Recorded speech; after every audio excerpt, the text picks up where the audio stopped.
영보국 정정지법 해제. 우리 인생에서 가장 소중한 것은 무엇인가? 그것은 우리의 생명과 건강과 재산일 것이다. 그러나 우리가 가야 할 진정한 생명의 길, 행복의 길은 건강과 재산을 넘어서 깨달음을 향해서 나아가는 것이다. 최종적으로는 도통을 성취하는 것이다. 일반적으로 깨달음에 이르기 위해서는 마음을 닦아야 한다고 말한다. 불가에서 말하는 부처의 마음이든 서양에서 말하는 신의 마음이든 마음을 수행의 근본 주제로 삼는다. 그러나 동서양 영성주의자들이 비판하듯이 마음만 닦아서 되는 것이 아니라 마음의 원형인 본성과 명을 함께 닦아야 한다. 성명은 일체이기에 성명쌍수로 함께 닦아야 한다는 것이다. 역사적으로 볼 때 9,000년의 환국 배달 조선 이래 고려와 조선에 이르기까지 수행 문화가 연면이 이어져 왔다. 우리 민족의 문화 원형인 삼신문화에서는 성명뿐 아니라 성명정을 함께 말한다. 여기서 성을 신으로 말하는데 곧 원신이다. 우리 전통 수행 문화에서는 성명정, 곧 신기정을 함께 닦아야 완전한 깨달음에 이를 수 있다고 보는 것이다. 본서 영보국 정정지법은 유불선 수행문화의 정수를 뽑고 환국, 배달, 조선 이후 한민족의 유구한 역사와 인류 문화사를 통해서 형성, 전승되어 온 영성문화, 깨달음 문화의 정수를 담은 도통문화의 완성작이라 할 수 있다. 인간과 만물 생명의 궁극적 근원, 생명의 모체는 하늘 땅인데 인간이 과연 하늘 땅과 하나가 될 수 있을까? 이 천지 부모와 한 생명, 한 마음으로 살 수 있다면 그 사람은 영원한 생명을 얻을 것이다. 그렇게 궁극의 영적 진화를 한 사람, 진정한 깨달음을 성취한 사람을 일러 태일이라 한다. 동서고금의 신비주의, 수행 문화의 최종 목적인 궁극의 깨달음, 즉 도통의 주제가 바로 태일이다. 이 태일을 이루게 해주는 대우주 신도세계에서 가장 존귀하신 분을 동방의 유불선에서는 태고로부터 태일신 또는 태을로 말하고 있다. 본서에서는 먼저 나의 태일지천을 온전하게 한 뒤에 광명의 도가 열린다고 한다. 이 태일지천은 동서문화의 모든 깨달음과 수행문화, 종교문화의 근원인 천지 부모와 크게 하나가 되는 마음을 말한다. 이 태일지천 경계를 주재하시는 분이 바로 본서에 나오는 태을구고 천존이시다. 대만에 가보면 태을구고 천존을 모시는 궁전이 있다. 태을구고 천존이 계시는 태을천은 우주와 도의 궁극의 근원 자리이다. 태을구고 천존은 매우 신성하고 신비스러운 신이다. 태고로부터 동방에서는 구도자가 도를 성취할 때, 즉 인간이 도통을 받을 때는 태일천에 불려 올라간다고 한다. 주역 참동계를 보면 태일내소라는 말이 있다. 덕이 무르익어서 우주를 마음에 품을 수 있을 정도로 도격이 되면 태일이 내소, 태일이 불러서 도를 내려주신다. 그리하여 비로소 도를 완성한다는 것이다. 이 우주의 원시천존, 태을구고 천존이 바로 태을천에 계시는 상원구님이시다.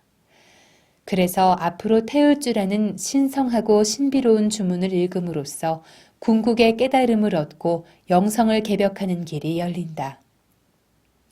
본서는 이러한 신비로운 수행세계와 도의 비밀을 드러내고 있다. 우리 인간은 누구나 온갖 애환과 사연을 안고 세월 따라 살다가 노쇠하여 사라진다. 비록 세속적으로 성공을 한다 하더라도 그것은 꿈결같이 덧없는 것이고 결코 영원한 가치로 남지 않는다. 그러므로 진정한 구도자는 천지와 하나 되는 참된 길을 추구하여 영성을 밝히고 깨달음을 얻어 진화를 체득하고 허무와 무상을 넘어서 저 우주의 조화세계, 광명세계, 신성세계, 영원 불멸의 세계로 나아가야 하는 것이다.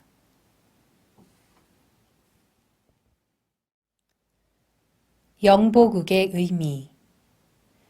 영보란 신령스러운 보배라는 뜻으로 우리 육신과 마음의 영을 가리킨다. 일찍이 중국 속말 원초의 도인 정사초는 영은 성이고 보는 명이라 하였다.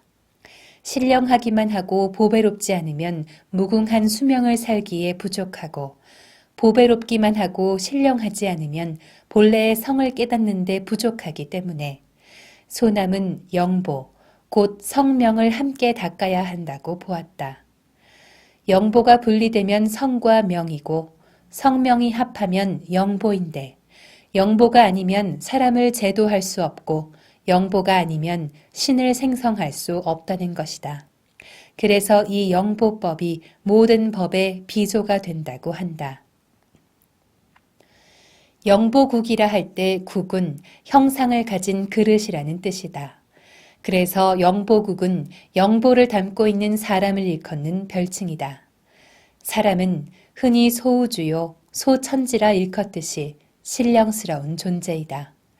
인체에서 심은 임금, 곧 천군에 해당하고 몸속의 핏줄이 하는 일은 임금의 명령과 조칙을 수행하는 것과 같다.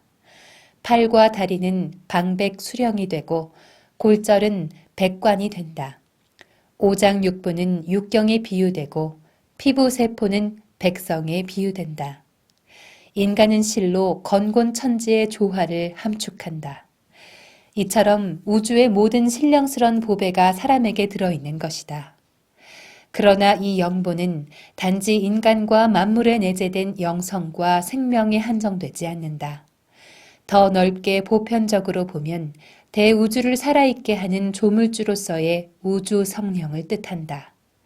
서양 신학에서도 최근에 우주 성령이라는 말을 쓰기 시작했다. 인류 원형 문화인 신교에서는 대우주 존재의 중심을 삼신으로 정의한다. 그것은 우주의 조화 성령이고 일신이지만 우리의 인식세계와 우주의 현상세계에서는 삼신으로 작용한다. 일신과 삼신은 채용 관계인 것이다.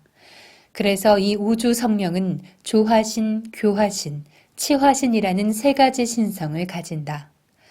조화신이 몸으로 들어와서 인간의 본래 마음, 즉 성이 되고 교화신이 몸에 들어와서 명이 되고 치화신은 정이 된 것이다.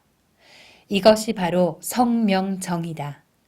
우리 몸속에 들어있는 영보를 우주 성령의 보배로운 성명정으로 폭넓게 보지 못하고 성명으로만 해석하는 것은 이러한 신교 문화를 망각해버렸기 때문이다. 동방 우주신학인 신교 삼신문화에서 보면 삼신의 자기 현현이 바로 하늘, 땅, 인간이다. 하늘, 땅, 인간은 살아있는 삼신이고 그것은 일체 관계에 있다. 그러므로 하늘은 낳는 신성, 땅은 기르고 깨닫게 하는 신성, 사람은 다스리는 신성을 가지게 되는 것이다.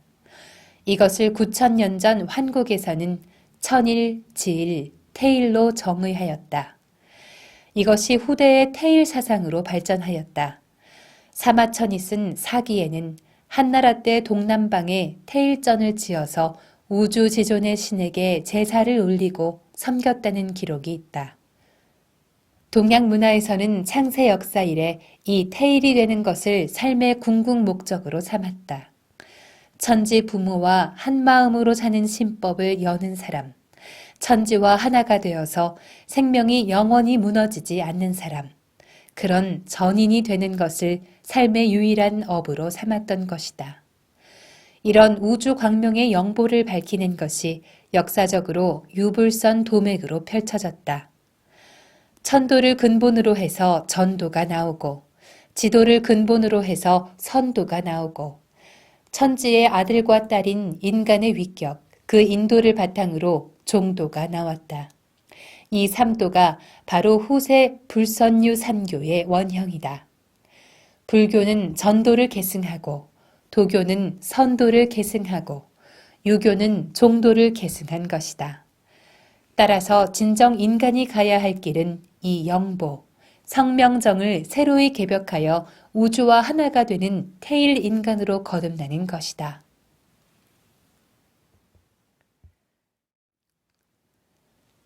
정정과 수행의 요체. 인간은 어떻게 하여 우주와 조화가 되고 대자연 천지와 하나가 될 수 있는가? 그 길의 첫걸음은 오직 정정에 달려 있다. 정정이란 큰 서원을 품고 지극한 정성과 믿음을 가지고 우리 마음을 안정하여 고요하게 하는 것이다. 마음이 고요해지면 온갖 생각과 감정 덩어리가 사라지게 된다. 기쁨과 즐거움, 걱정과 분노가 없어지고 우수와 원망도 한순간에 완전히 소멸된다. 대신에 진정한 고요와 평화로움이 깃드는 것이다. 이런 고요하고 평화로운 상태가 지속되면 마음이 공적한 본체로 빠져들어간다. 이 공적한 본체라는 것은 곧 태극이 동하기 이전의 상태이므로 언설이 끊어지고 망상과 번뇌가 끊어진 자리이다. 온갖 상대 세계가 끊어진 중도 자리, 생명의 근원처로서 곧 천지 자연과 하나가 되는 자리이다. 수행을 할 때 이러한 정정에 이르는 원리는 한마디로 수화의 교류에 있다. 수화는 몸의 기틀을 이루는 두 가지 근본 요소인데 인체 기관으로는 신과 심에 해당한다. 심은 열을 싫어하고 안정을 좋아한다. 인체 모든 기관에 군왕인 심이 안정되어야 오장육부 각 기관이 자기 책무를 수행하여 몸을 조화시킬 수 있다. 심을 안정시키는 데에는 호흡도 중요하다.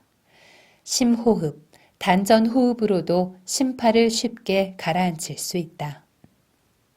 우리 몸에서 기를 주관하는 기관은 폐이다. 호흡을 통하여 인체에서는 심장과 폐 사이에 소순환이 일어난다. 폐는 신의 모체로서 폐액을 하강시켜 신수를 만든다. 그리하여 수, 목, 화, 토, 금, 수로 순환이 일어나게 된다. 나중에는 심과 신이 서로 만나 전체로서 하나의 태극을 형성한다. 그리고 입에서 단침이 고이는데 이 침은 신장의 진액이 상승하여 생긴 것이다. 그러므로 뱉지 말고 삼켜야 한다. 가래가 섞인 침이라도 3년을 먹으면 얼굴이 동자처럼 된다는 옛말도 있다. 이런 과정이 오래 지속되면 하단전의 정이 충만하고 이 정이 쌓이면 마침내 뇌와 골수와 척수까지 보하게 된다. 그리하여 두뇌, 즉 신도 윤택하게 되는 것이다. 수행 과정에서 수승화강이 될 때 주의할 점은 정이 채워지지 않았는데 의식을 가하여 억지로 정을 끌어올려 기를 돌리려고 하면 안 된다는 것이다. 오직 마음이 안정된 상태가 지속되면 수화가 본래 모습대로 혼연일체가 되고 이에 따라 저절로 기가 순환하게 된다. 이처럼 수도를 계속하면 위아래로 분열되는 심신을 다시금 하나로 조화시켜 뇌인 신을 보하여 뇌를 비롯한 각 기관의 활력이 대폭 증강되고 나아가 여러 가지 신이한 현상도 체험할 수 있게 된다. 영보국 정정지법에서는 일심이 움직이지 않고 자연히 수승화강이 이루어져서 드디어 광명이 1000개와 지부까지 뻗치고 귀신경계도 환히 볼 수 있다고 하였다. 인류 문명사에서 이러한 구도와 수련을 통하여 우주의 별 같은 수많은 신인, 진인, 성인이 탄생하였다. 인간은 누구나 수행의 길로 용맹하게 나아가 성스러운 존재가 될 수 있다. 그러한 수행의 방법과 원리를 이 책은 쉽게 정리해 준다. 영보국 정정편의 저자 이옥포. 영보국 정정편은 구한말 전라도 부안 지역에서 1900년대 초까지 살았던 것으로 추정되는 이옥포 선생이 기술한 것이다. 선생은 음양학술에도 정통했는데 석봉도인, 옥포진인이라고도 한다. 이 책을 저술한 시기나 동기에 대하여는 알려진 바가 거의 없다. 다만 옥포진인이 책 말미에 초학자에게 많이 읽으라고 권한 것으로 보아 수련법에 통달한 분으로 수련을 지도한 법사로 추측된다. 옥포 선생의 문하에는 이치화, 김형국, 신원일 등의 제자가 있었다. 옥포는 이치화와 김형국 두 사람에게 책 한 권을 전하며 그대들이 스승으로 받들 분은 이 뒤에 나오실 강성인이니 나는 지로자일 뿐이다 라고 하였다. 이때 전수한 책이 바로 영보국 정정편이다. 이 책은 전통적인 일반 수행서보다 체계가 일목요연하고 수행의 핵심이 잘 정리돼 있다. 그리고 옥포 선생의 체험이 녹아있는 것을 느낄 수 있다. 영보국 정정지법의 전수. 증산 상제님의 본댁에서 후일 이 영보국 정정편이 발견되었다. 그렇다면 어떤 과정을 거쳐서 책이 상제님께 전해졌을까? 그 가능성은 두 가지가 있다. 첫째는 옥포 선생이 상제님을 직접 뵙고 책을 드렸을 가능성이다.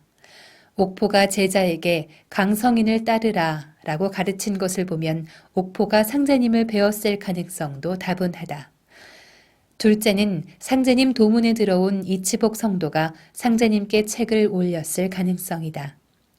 이 두 가지 중에서 어느 경로로 책이 전해졌는지 알 수는 없지만 상제님께서는 책의 가치를 인정하시고 본댁 천정에 보관해 두셨다. 괄호 1. 남송 허욱에게 전해짐. 남송 허욱은 삼덕교를 세운 사람이다.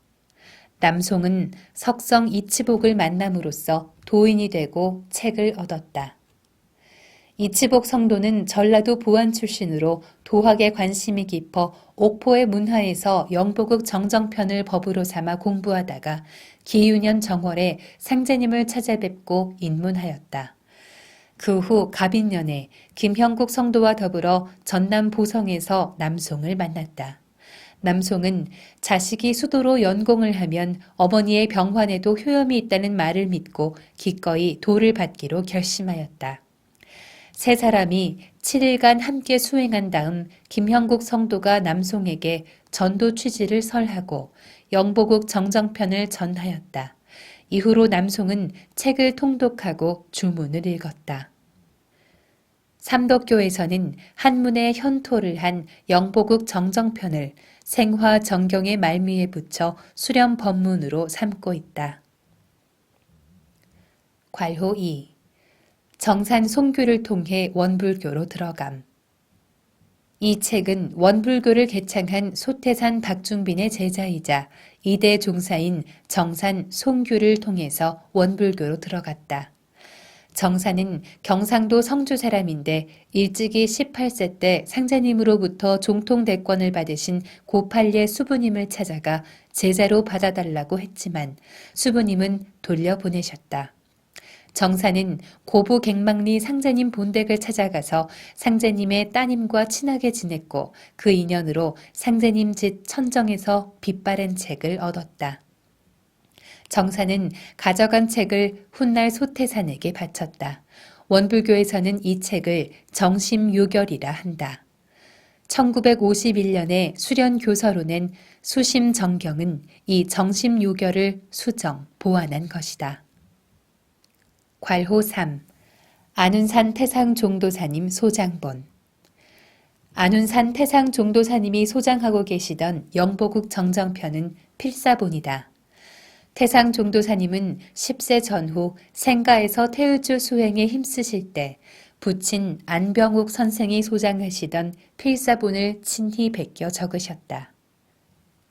안병욱 선생이 책을 소장한 연유는 증산도 도맥의 태동과 관련이 깊다. 차경석 성도의 교권 전횡 때문에 1916년에 수부님 교단을 나온 이치복 성도는 재화교를 세우고 1918년경에 충청도에서 포교 활동을 전개하였다. 이때 태안군 안면도에서 안병욱 선생을 만나서 책과 대도를 전하였다. 영보국 정정지법의 전거. 영보국 정정편은 앞에서 말한 바와 같이 옥포 선생이 직접 기술한 것이다. 옥포 선생은 유불선을 넘나드는 다수의 옛 문헌을 인용하였다. 선생은 그때마다 저자나 경서 이름을 밝혔지만 본문 자체에 대하여는 아무런 언급을 하지 않았다. 다만 책 말미에 자신이 천사의 비밀을 드러내었다고 마무리함으로써 전거가 따로 있음을 암시하였다. 왜 옥포 선생은 다만 천사의 비밀이라 했을까? 결론부터 말하면 이 책은 도교 수련서를 바탕으로 하고 불교와 유교까지 확대하여 유불선을 융합한 것이다. 영보국 정정지법은 중국 송말 원초의 도교 수련가인 정사초가 1270년에 지은 태극재련내법과 1433년에 나온 상청영보제도 대성금서, 제23권 경집상, 제 진현오품에 있는 시식경편과 소화경편, 그리고 원나라 때 임재종의 고봉원묘 선사에 어록인 선요 등을 참고하여 기술한 것으로 보인다.